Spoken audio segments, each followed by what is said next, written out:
For water. He done it, didn't he? He absolutely smashed it. Congratulations, Tyler. I'm so happy for you. My throat's a bit sore because I was screaming my head off, but well done. Thank you, man. I'm buzzing. I told everyone I was going to do it. No one wanted to listen. But if they did listen and they put a bet on, they need to talk to me, man. Talk us through the rounds then, as you obviously went out there, went into it was still like an intense face-off. It was like we were back at the weigh-in again. Talk to us about that before the fight even started. From round one? Yeah, from when you like... From even the beginning, yeah. I was just staring him out and he wouldn't look at me. Okay. Do you know what I mean? And I was trying to get him to look at me and he wouldn't look at me. And it was till towards the end that he looked at me. And then when he looked away and afterwards, then he come and looked at me again. I was still, you know what I mean? Give him a big screw face just to let him know I'm coming for you today. And round one, I thought it was a close round. I think round one to look at him and that. And then from then, I think it was that was it. That was it, man. From round two onwards, he was done. Talk to us about the head clash that I thought wasn't a head clash. I thought it was actually from a punch because he got cut early. Talk to us about that. I never felt, like I said, I've not watched it back, but I never felt no head clash. Them gone. I never felt no head clash. So. Yeah, man. That's how confident. That's what done the job, man. Okay, skills power. Yeah. I never felt no head clash, but if the ref say head clash, they just got to go with what they say. But the head clash was irrelevant really because he was just getting beat up in there, and I was hurting him regular, and I feel like I was pushing him back, and I was too physically strong for him as well. So, and you know, I think that's gonna hurt him, man. Because he looked down on me and I was shit, I think, in his head. Do you know what I mean? Beforehand, I think this guy's shit. All he has to do is go in there, do this, bish, bash, boss, and then he's going to be on to the next thing. So he's had a shock, man. And I said to everyone, he's going to have a shock in there and he's not going to be able to get out the shock. And I was telling people that from day one. Because when you focus on something, it's hard just to turn it around like that. And he was shell-shocked in there. He was like, I never wanted to be in there. His body language was all off, man. Right, okay. So when you started to see him fade, talk to us a little bit about that, because I remember seeing him, I think, when the doctors first started to have a look at his eye, and to me it looked like completely like bloodshot. I thought, bloody hell, what's he dislocated his eye socket or something? Because it looked horrific. So talk to us about when you really started to see him fade. Honestly, from round two. Okay. Yeah, honestly, I think from round two. Even my corner was saying he's going here. Paul, jump in. I want to hear what you said. When you're seeing him coming back in.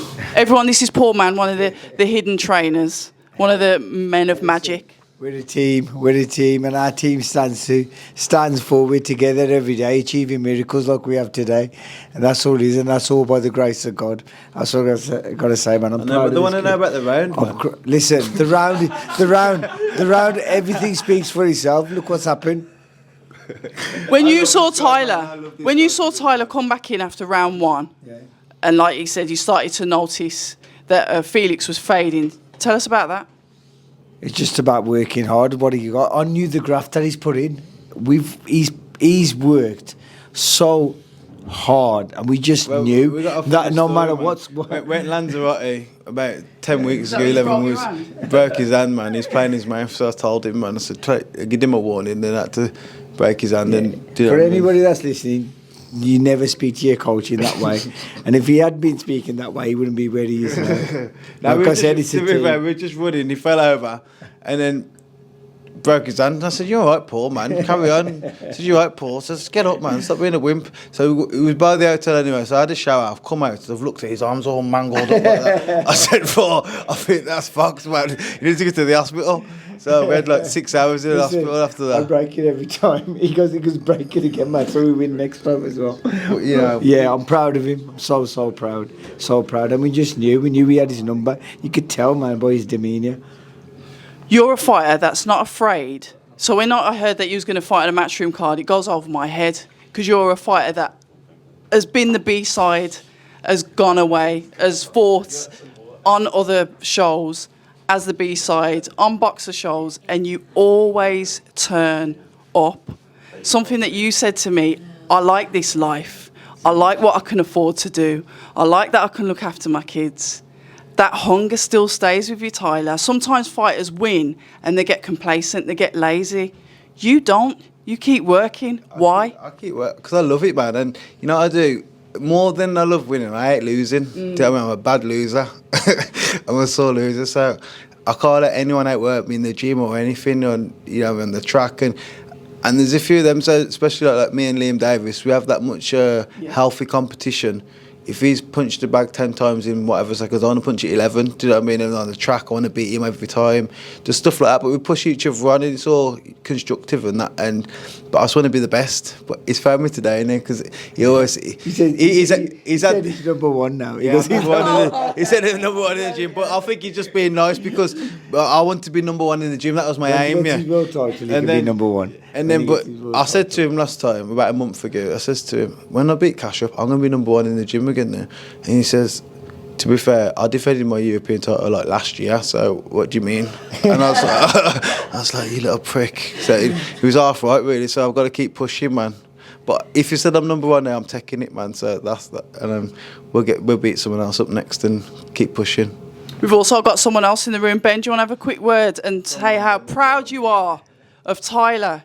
Look, he's even stepped over onto enemy lines and left as the champ. I wouldn't have done it for anyone else.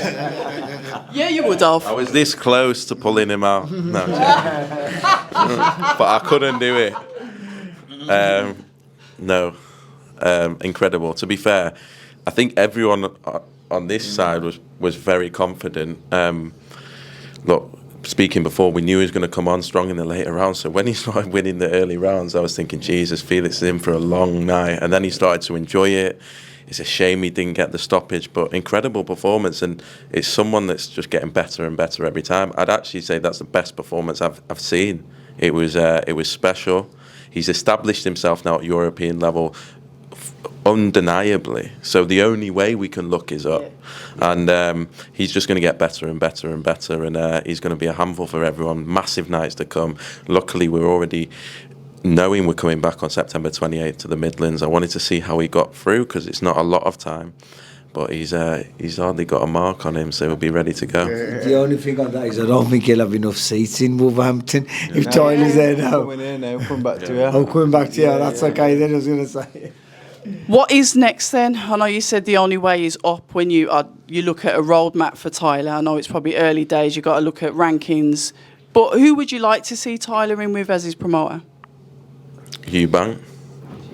But you know, that will be up to Chris, but he's been inactive for a while, so he might fancy him the same way Felix fancied it. But people talked about Nathan Heaney, but I know they have the same manager that sells well.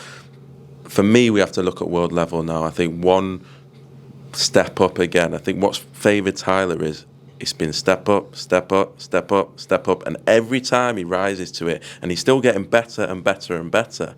So obviously we have to look at a world level eventually. I think another big fight, September 28th, another huge atmosphere. His fan base is only growing. I don't want to look too ahead because he has to enjoy tonight. A lot of people bet against him tonight, and he's proven himself. You didn't, but a lot of people did, and I think Felix, if I'm honest, took the fight thinking that this was a perfect fight for him to come back to. Any Tyler, we got that. But Tyler's always had the underdog, but he always comes up as top dog.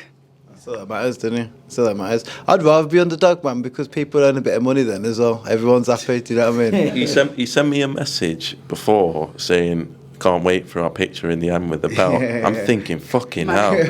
He is super confident. There's not many fighters that will talk like that going into a big fight and be thinking about what they're going to do after. At that point, I knew that he is so ready for this. I come in here and he's more relaxed than anyone. He knows he's put in the work and he knows he's ready. And it's a pleasure to work with him. He's an inspiration to every professional fighter in the country, and he'll continue to get better and better and better.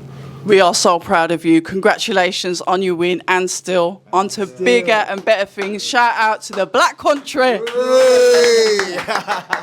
People say I'm toxic, and honestly, I don't care.